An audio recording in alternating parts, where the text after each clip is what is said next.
My first grade teacher opened the door to the playground and let all the students out into the playground. And it was a beautiful spring day. The sky was clear. There were just a few clouds floating around. And the children, all the older children were out playing in the playground, yelling and screaming and hollering. And I marched out into the playground hoping that everyone would notice me because I had convinced my mother to allow me to wear my Easter outfit to school that day. I had on my sailor dress with the big white collar and red bow and my white patent leather Mary Janes and my white anklets with lace. And I was just so proud of myself strutting around. And I was looking around and trying to find my brother. Saw him down at the very end of the playground by the big maple tree, which is where we usually met. Now, my mom had a couple of rules for us. Number one, you do not stick around the playground and play with the other kids. You come right home. Number two, we had to stay together, my brother and I.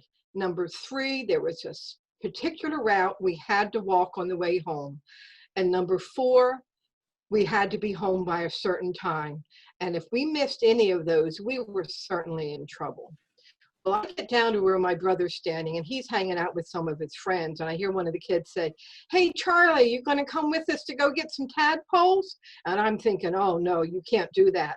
And he looks at me and I can just see his brain going. I can see him thinking, what are the repercussions if I do this? Because, I really want to do this. And he looked at his friends and he looked at me and he said, "Go on home. I'm going with my friends." And I was like, "Oh, no, but you can't do that."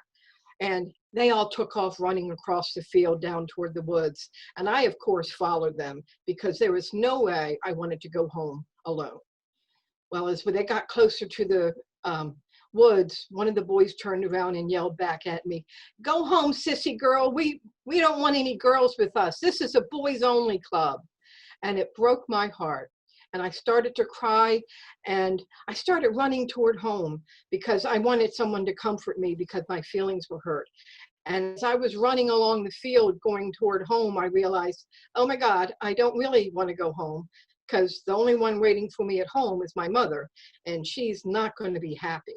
So I sort of slowed down and I'm walking around and I'm trying to figure out how am I going to handle this situation and what am I going to do to make it better? And there in front of me was the magic answer.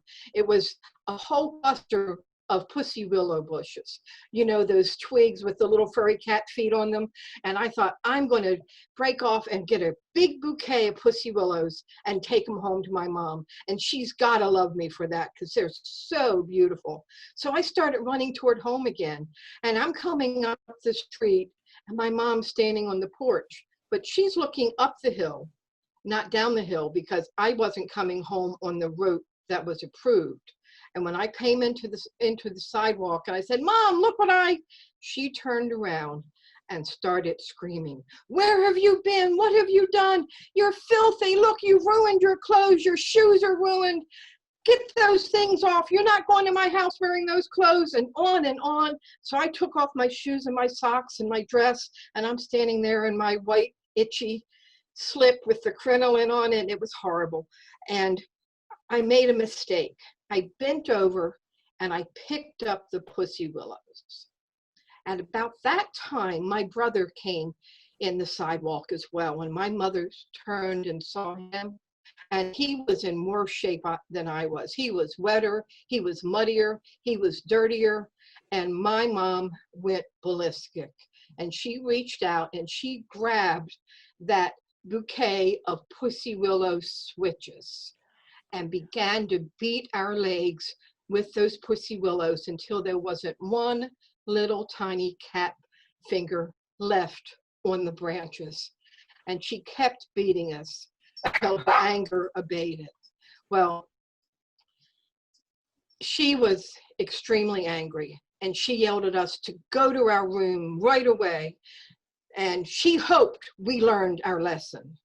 Well, as I'm laying in bed crying, not the first time I've been laying there crying in pain, and it certainly wouldn't be the last time, I thought to myself, yeah, I learned a lesson that day, a very important lesson.